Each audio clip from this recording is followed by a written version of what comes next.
Iya, ini udah mulai ya. Oke, Nah, kita mulai ya. Oke, Assalamualaikum warahmatullahi wabarakatuh. Assalamualaikum Oke, warahmatullahi wabarakatuh. perkenalkan saya Afik. Em, kami dari perwakilan kelompok satu. Di sini kelompok satu ada Miftahul Jannah. Miftahul bisa di-unmute. Say hi. Hai. Oke, terus ada Aldila. Dil.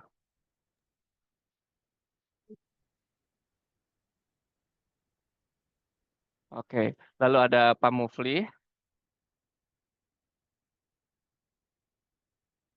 Ya, kita akan membahas tentang pengaruh Jakarta Islamic Index atau JII dan LQ45 terhadap indeks harga saham gabungan IHSG di Bursa Efek Indonesia. Nah, di pembahasan ini kita tidak hanya membahas tentang hasil kelompok diskusi kami dan pendataan kami, kita juga akan membahas beberapa hal seperti yang tertampil di outline teman-teman lihat di sini.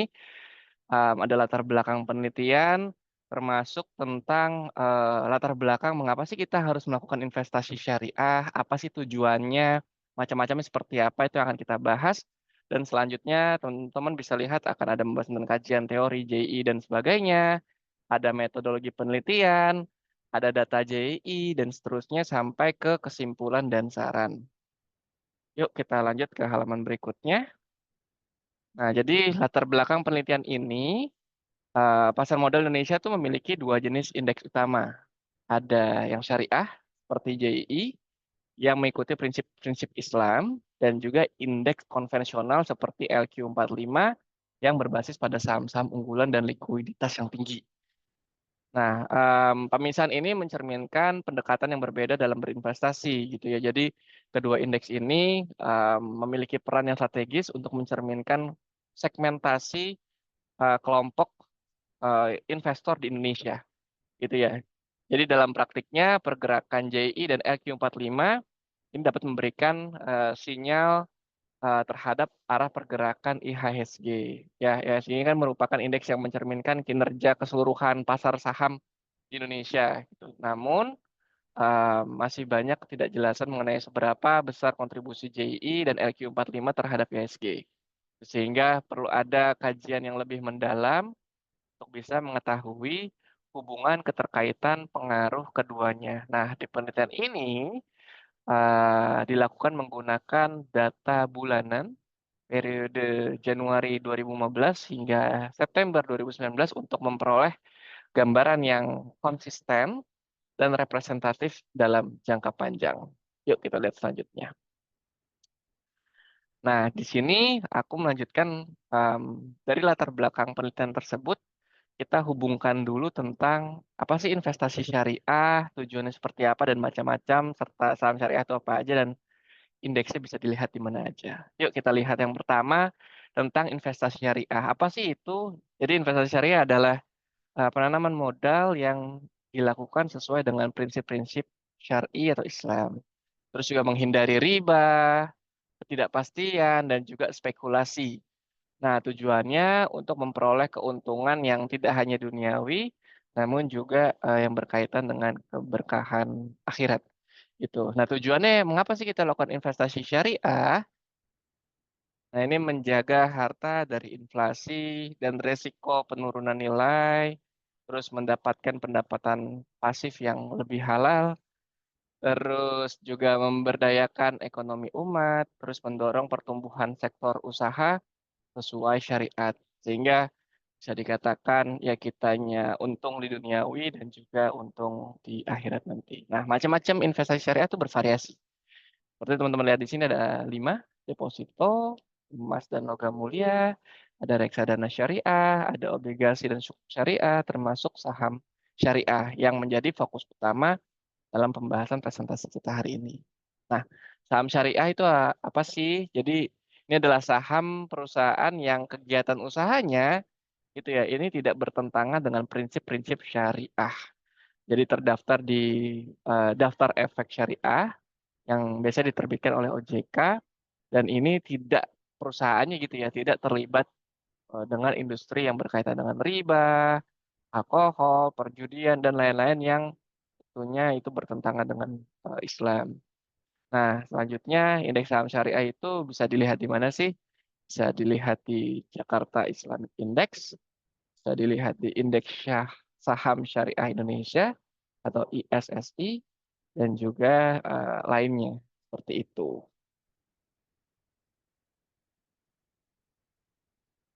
Oke, selanjutnya kita coba teman-teman bisa lebih dalam untuk bisa mengetahui tentang beberapa hal atau mungkin terms yang mungkin teman-teman mungkin asing ya. Nah, di sini ada IHSG. Jadi IHSG ini merupakan indeks harga saham gabungan. Apa sih ini? Jadi teman-teman semua ini adalah indeks pasar saham yang diluncurkan pertama kali itu tahun 83 oleh BI, Bursa Efek Indonesia. Jadi di indeks ini mencerminkan kinerja seluruh saham yang tercatat di BI. Jadi sehingga digunakan indikator utama untuk mengukur pergerakan pasar saham itu seperti apa. Gitu ya. Nah, ISG juga dapat dihitung menggunakan metode market capitalization weighted index dengan rumus seperti yang tertampil di layar. Nah, karena tadi IHSG itu menampilkan kinerja gitu ya. Nah, kira-kira apa sih faktor-faktor yang mempengaruhi IHSG gitu ya? Jadi ada dua faktor. Ada faktor internal dan yang kedua faktor eksternal. Kita lihat yang faktor internal dahulu. Jadi di sini faktor internal ini ada kinerja emiten, terus juga ada suku bunga dan inflasi, stabilitas politik, kebijakan fiskal, pemerintah gitu ya, juga nilai tukar rupiah terhadap mata uang asing. Terus ada faktor eksternal, kayak perkembangan ekonomi global, harga komoditas dunia seperti minyak dan batu bara, lalu sentimen pasar internasional, dan juga suku bunga dari The Fed yang ada di Amerika Serikat sana. Untuk selanjutnya bakal dilanjutkan oleh Bapak Muflih. Bapak Muflih, persilahkan.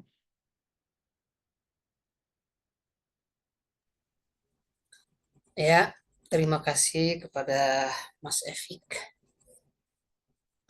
Selanjutnya, perkenalkan saya Muflihun akan menjelaskan tentang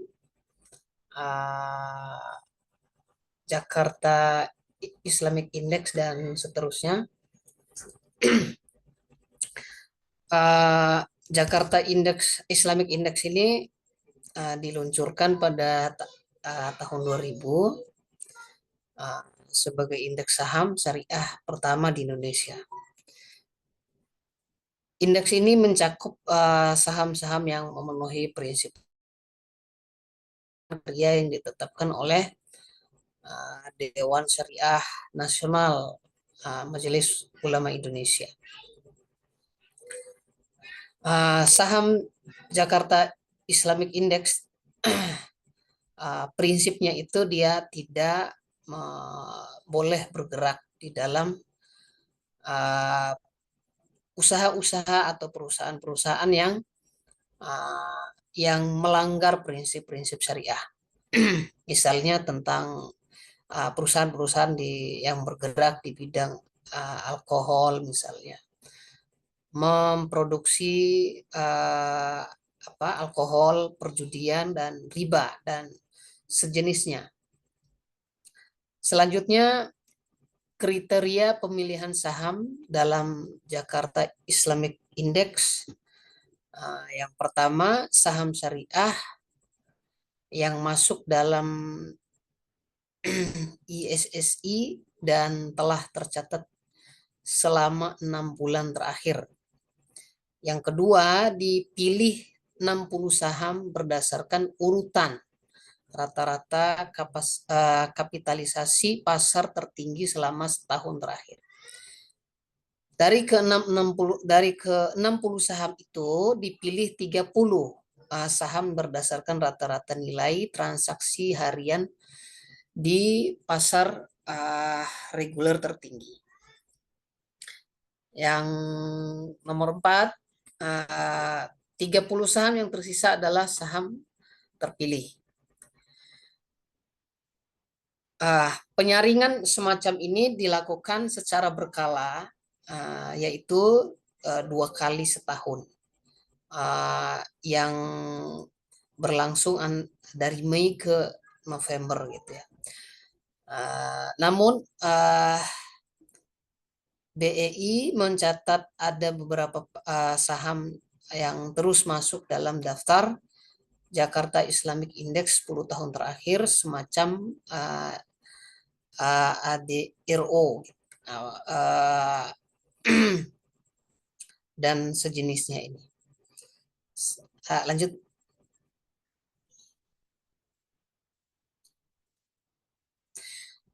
Lalu yang selanjutnya kajian teorinya LQ45, kajian teori tentang LQ45.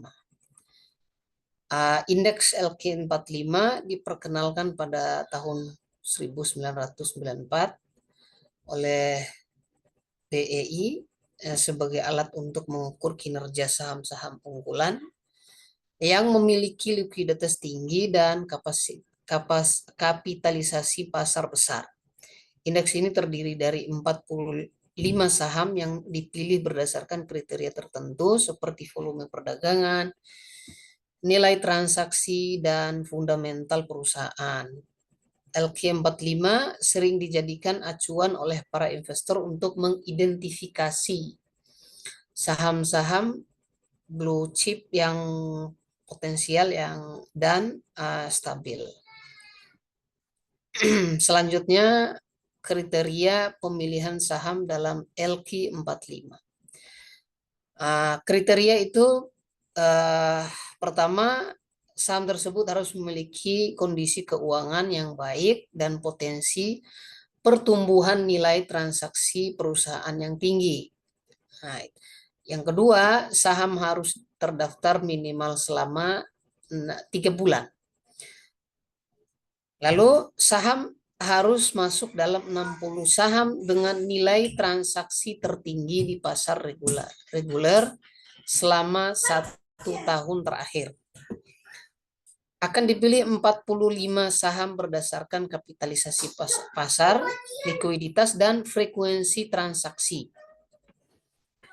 Nah, penyaringan dilakukan secara berkala semacam ini, yaitu 6 bulan sekali. Namun BEI mencatat ada beberapa saham yang terus masuk dalam daftar LQ45 seperti ECIS dan ADRO dan ENTM dan seterusnya. Baik, lanjut. Lalu ada metodologi penelitian. Ini ada 3 tahapan. Pertama, pendekatan kuantitatif dengan data sekunder time series pada periode Januari 2015 sampai September 2019. Yang kedua, variabel independen Jakarta Islamic Index atau JII dan LQ45, variabel dependen indeks harga saham gabungan atau IHSG. Selanjutnya, analisis regresi linier berganda. Lanjut, Pak. Nah, ini tentang data yang JII, LQ45, dan IHSG. Periode Januari sampai 2015 sampai September 2019.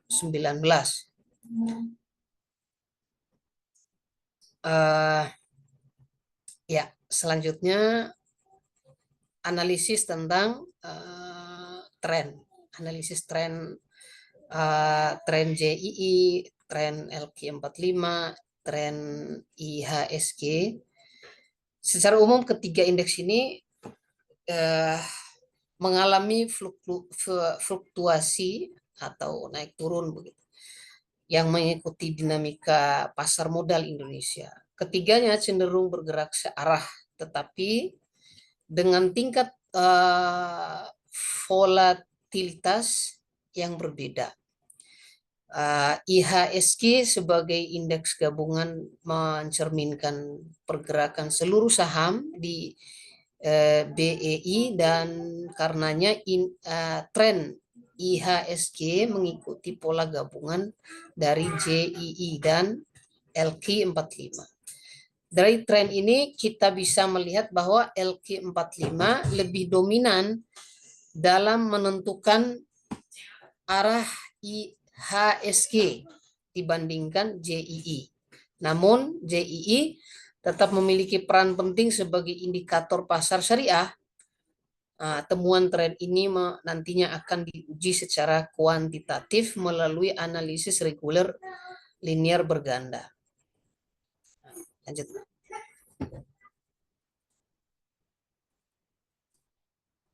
Ya, demikian dari saya, akan dilanjutkan oleh Saudari Miftahul Jannah.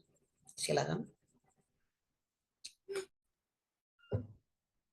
Oke, terima kasih untuk Pak Mufli. Lanjut untuk pembahasan selanjutnya, ini adalah cara pengolahan data dan juga pembahasan. Nah, data yang ditampilkan di dalam layar di sini, ini adalah data yang diambil dari website resmi Bursa Efek Indonesia, yaitu data JII yang nantinya akan di-treat sebagai variabel bebas 1 atau X1, lalu ada LQ45 sebagai X2, dan juga IHSG sebagai variabel Y. Di sini periode yang diambil yaitu periode Januari 2015 sampai dengan September 2019. Sehingga jumlah datanya itu ada 57 data. Untuk analisis regresi linear berganda di sini, tentunya kita akan mencari persamaan regresinya. Di sini bisa kita lihat untuk analisis persamaan regresinya, ada rumus Y sama dengan B0 plus B1 X1 plus B2 X2. Nah, untuk mendapatkan persamaan regresi di sini, kita perlu menghitung beberapa komponen. Di sini bisa kita lihat dari data row-nya, di sini data row-nya hanya ada waktu, JII sebagai variabel X1, LQ45 sebagai variabel X2, lalu ada IHSG sebagai variabel Y. Nah, untuk komponen pendukung, supaya kita bisa nantinya menghitung pengaruh dari masing-masing indeks terhadap IHSG, dan juga berapa sih pengaruh masing-masing indeks ini secara simultan. Itu kita membutuhkan kolom-kolom tambahan di sini, yaitu ada X1 kuadrat, X1 kali X2, X1 kali Y, dan juga seterusnya. Nah, untuk mendapatkan persamaan ini dan juga hasil-hasil perhitungan yang ditampilkan dalam layar ini, kita akan bahas lebih detail pada slide selanjutnya. Lalu di sini kita bisa lihat pada layar yang tertampil, ini adalah rumus untuk mendapatkan koefisien regresi dari masing-masing variabel yang digunakan. Di sini variabel yang digunakan itu tadi JII sebagai X1, LQ45 sebagai X2, dan juga IHSG sebagai variabel Y. Nah, di sini sudah ada perhitungan juga. Jadi untuk rumus yang tertampil di layar ini kan ada seperti ini. N itu adalah jumlah data, lalu di bawahnya ada jumlah dari variabel X1, lalu ada jumlah dari variabel X2, lalu selanjutnya adalah jumlah dari variabel X1 kuadrat, dan seterusnya. Nah, itulah kenapa kita menambahkan kolom-kolom tambahan di luar dari tiga data row yang kita dapatkan dari website resmi. Nah, data-data tambahan ini sebetulnya kita butuhkan untuk menghitung koefisien regresi. Di sini setelah kita menambahkan kolom-kolom tambahan ini seperti X1 kuadrat, X1 kali X2, dan seterusnya, kita akan memasukkan angka-angka tersebut sesuai dengan rumus yang tertera di sini untuk mendapatkan matriks koefisien. Jadi misalkan di sini kita masukkan jumlah data. Jumlah data dari data yang tertampil tadi itu ada 57 data di sini, sama dengan 57. Kemudian di bawahnya ini adalah jumlah dari X1. Jumlah dari X1 di sini kita sudah cari, ini ada 39246,046. Lalu di bawahnya jumlah X2, kita bisa ambil dari kolom ini, jumlah dari X2, lalu seterusnya. Nah, setelah kita mengetahui matriks koefisien, nanti di sebelahnya tuh ada matriks inverse. Ini kita bisa menggunakan rumus di Excel gitu, sama dengan matriks inverse aja. Jadi nanti setelah kita dapatkan matriks koefisien ini, kita bisa masukkan rumus matriks inverse. Jadi nanti akan muncul 3 baris dan 3 kolom secara otomatis yang akan tertampil di Excel. Nah, setelah itu untuk mendapatkan matriks hasil, ini kita bisa menggunakan rumus yang ada di sini. Jadi ini adalah jumlah dari variabel Y, ini 319153. Ini sesuai dengan data yang tertera. Lanjut, jumlah dari X1 kali Y, kita bisa lihat dari perhitungan kita, X1 kali Y 2208. Nah, di sini, lalu terakhir ada jumlah dari X2 kali Y. Ini 2986 dan seterusnya. Ini akan kita masukkan di sini, matriks hasil. Nah, setelah kita sudah punya nih matriks inverse dan juga matriks hasil, kita bisa mendapatkan angka koefisien regresinya. Nah, di sini ada B0, B1, dan juga B2. Untuk mendapatkan angka B0, B1, dan B2, itu caranya adalah mengkalikan matriks inverse dengan matriks hasil. Untuk mendapatkan B0 itu bisa dengan baris pertama dari matriks inverse dikali dengan matriks hasil. Untuk mendapatkan B1, ini adalah koefisien regresi dari variabel 1, itu bisa didapatkan dari baris kedua matriks inverse yang tengah ini dikalikan dengan matriks hasil.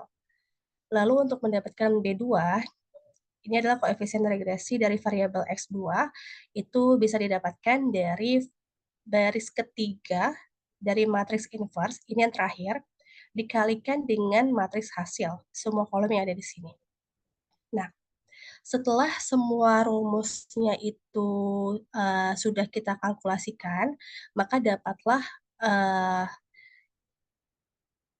intercept dan juga koefisien regresi dari masing-masing variabel. Di sini dengan menggunakan rumus dari yang ada yang tertera di layar, bisa kita dapatkan persamaan regresi Y sama dengan 167,3695 ini sebagai konstanta plus B1X1. B1-nya di sini karena dia minus, jadi langsung minus 4,1715 X1 plus B2X2. B2 ini adalah 8,9644 kali X2. Lanjut, kita akan membahas mengenai R kuadrat, adjusted R kuadrat, dan juga R. Jadi sebetulnya R ini tuh untuk menjelaskan bagaimana sih korelasi antara variabel bebas dengan terhadap variabel terikatnya gitu. Nah, di sini sudah ada juga nih rumus untuk mengetahui seberapa besar apa sih korelasinya dan seberapa besar pengaruh variabel bebas yang digunakan dalam penelitian ini terhadap variabel terikat. Jadi, balik lagi, untuk data yang tadi sudah kita olah dengan kolom-kolom tambahan seperti X1 kuadrat, X1 kali X2, kita bisa mengerjakan rumus yang ada di atas. Jadi tinggal dimasukin aja. JKR itu kan rumusnya bisa kita lihat B0 dikalikan dengan jumlah variabel Y. Nah, B0-nya kan tadi udah dapat di slide sebelumnya. Jadi tinggal dimasukkan aja ke rumus sehingga tertampil JKR-nya berapa, JY berapa, R kuadrat, dan seterusnya. Ini menggunakan rumus yang ada pada slide. Lalu lanjut, Selanjutnya ini adalah untuk menghitung T hitung dan juga F hitung. Nah, sebenarnya T hitung dan juga F hitung itu buat apa sih? Itu adalah untuk uji hipotesis. Jadi, kita tuh harus membandingkan antara T hitung dengan T tabel untuk uji hipotesis parsial. Dan untuk F hitung, kita harus membandingkannya dengan F tabel untuk menguji hipotesis secara simultan. Di sini juga sudah ada rumus-rumus yang bisa kita gunakan untuk mencari T hitung dan juga F hitung, serta T tabel dan juga F tabel untuk nantinya kita komparasikan untuk pengujian hipotesis. Nah, berdasarkan rumus-rumus ini, kita dapatkan T hitung 1, T hitung 2, beserta T tabel, lalu juga kita sudah dapatkan F hitung dan juga F tabel. Nah, ketika kita sudah mendapatkan semua angka ini kita bisa lanjut untuk pengujian hipotesis.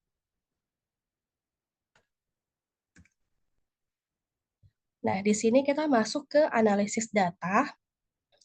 Untuk analisis data di sini, setelah perhitungan yang sudah kita lakukan sebelumnya, kita mendapatkan persamaan regresi, di mana seperti yang kita tahu, persamaan regresi itu rumusnya Y sama dengan B0 plus B1 X1 plus B2 X2. Nah, kita kan sudah dapat nih B0-nya berapa, B1-nya berapa, dan B2-nya berapa. Jadi tinggal dimasukkan aja nih ke dalam rumusnya.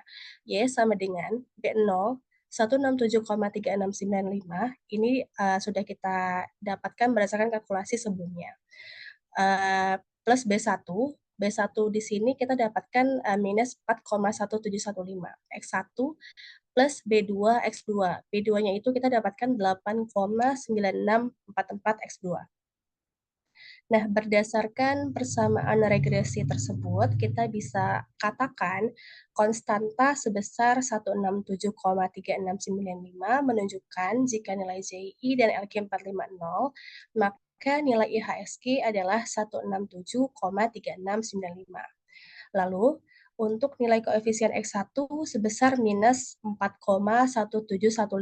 Ini menunjukkan jika nilai JI meningkat 1 poin, maka IHSG berkurang sebesar 4,1715 poin.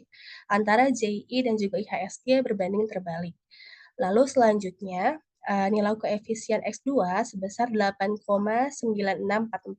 Ini menunjukkan kalau nilai LQ45 meningkat 1 poin, maka IHSG akan bertambah sebesar 8,9644 poin. Jadi antara LQ45 dan juga IHSG berbanding lurus. Lalu selanjutnya akan dijelaskan oleh Aldila Nuraini. Silakan Aldila. Baik, terima kasih, atas waktunya kepada Mbak Miftahul Jannah. Sekarang, maka kami akan menjelaskan tentang koefisien kolerasi dan koefisien determinasi. Koefisien kolerasi dengan rata-rata 0,9822 yang berarti bahwa kolerasi antara JII dan LQ45 secara simultan terhadap IHSG berada pada kriteria yang sangat kuat. Lalu koefisien determinasi pada rata-rata kuadratnya 0,9648, yaitu persentase pengaruh JII dan LQ45 secara simultan terhadap IHSG sebesar 96,48. Bisa kita lihat di tabel kriteria kolerasi, yaitu berpengaruh sangat kuat dan yang berarti 3,52% sisanya dipengaruhi oleh variabel lain. Next. Nah, di sini pula ada hasil pengujian hipotesis. Untuk hipotesis secara parsial, ada variabel JII. Berdasarkan komparasi T hitung dan T tabel di atas, dapat diketahui bahwa T hitung lebih kecil daripada T tabel. Maka HO ditolak dan HA diterima, yang artinya JII secara parsial berpengaruh negatif signifikan terhadap IHSG. Nah, untuk variabel LQ45, berdasarkan komparasi T hitung dan T tabel di atas, dapat diketahui bahwa T hitung lebih besar daripada T tabel, maka HA ditolak dan HA diterima. Yang artinya LQ45 secara parsial berpengaruh positif dan signifikan terhadap IHSG. Nah, di sini ada uji hipotesis simultan untuk uji F. Berdasarkan komparasi F hitung dan F tabel di atas, dapat diketahui bahwa F hitung lebih besar daripada F tabel. Maka HO ditolak dan HA diterima, yang artinya JII dan LQ45 secara simultan berpengaruh signifikan terhadap IHSG. Nah, kesimpulannya dari yang kita sampaikan di atas, secara parsial, variabel JII berpengaruh negatif dan signifikan terhadap IHSG dengan nilai T hitung sama dengan min 7 dan min 7,6968 lebih kecil daripada T tabel, yaitu min 2,0049. Hal ini menunjukkan bahwa kenaikan indeks JII cenderung diikuti penurunan IHSG. Nah, secara parsial, variabel LQ45 berpengaruh positif dan signifikan terhadap IHSG dengan nilai T hitung yaitu 29,2060 lebih besar daripada T tabel yaitu 2,0049, yang artinya setiap kenaikan pada LQ45 diikuti oleh peningkatan IHSG. Nah, secara simultan, JII dan LQ45 secara bersama-sama berpengaruh signifikan terhadap IHSG. Hal ini ditunjukkan oleh F hitung sebesar 739,4911 yaitu lebih besar daripada F tabel yaitu 3,1682. Nilai rata-rata kuadratnya sebesar 0,9648 yang menunjukkan bahwa persentase pengaruh JII dan LQ45 secara simultan terhadap IHSG sebesar 96,48% dan 3,52% lain sisanya dipengaruhi oleh variabel lain. Next. Nah, di sini saran kami untuk para investor, temuan ini memberikan gambaran bahwa pergerakan indeks LQ45 dapat dijadikan sebagai indikator utama dalam pengambilan keputusan investasi di pasar modal Indonesia. Hal ini karena LQ45 terbukti memiliki pengaruh positif dan signifikan terhadap IHSG yang mencerminkan kondisi umum pasar saham. Nah, dengan demikian, investor disarankan untuk menjadikan LQ45 sebagai salah satu acuan yang penting dalam menyusun strategi investasi yang baik dalam jangka pendek maupun jangka panjang. Karena indeks ini mempresentasikan saham-saham unggulan dengan likuiditas yang tinggi dan kapasitas yang besar. Nah, sementara itu, bagi pengelola syariah seperti Jakarta Islamic Index, hasil penelitian ini masukan penting untuk melakukan evaluasi terhadap kinerja dan daya saing indeks tersebut. Perlu dilakukan upaya masif serta penguatan terhadap daya tarik saham syariah, baik melalui edukasi pasar, produk, peningkatan transparansi dan akuntabilitas emiten syariah. Tujuannya adalah agar kontribusi JII terhadap IHSG dapat meningkat dan mampu menunjukkan kolerasi yang lebih kuat serta positif ke dalamnya. Sehingga indeks syariah dapat lebih kompetitif dan diminati oleh banyak investor, termasuk investor institusional atau internasional. Baik, terima kasih atas perhatian dan partisipasinya. Semoga hasil penelitian ini bisa memberi manfaat baik secara akademik maupun secara praktis bagi pengembangan pasar modal di Indonesia yang inklusif dan berkelanjutan. Terima kasih banyak. Kami dari kelompok 1 pamit undur diri. Wassalamualaikum warahmatullahi wabarakatuh.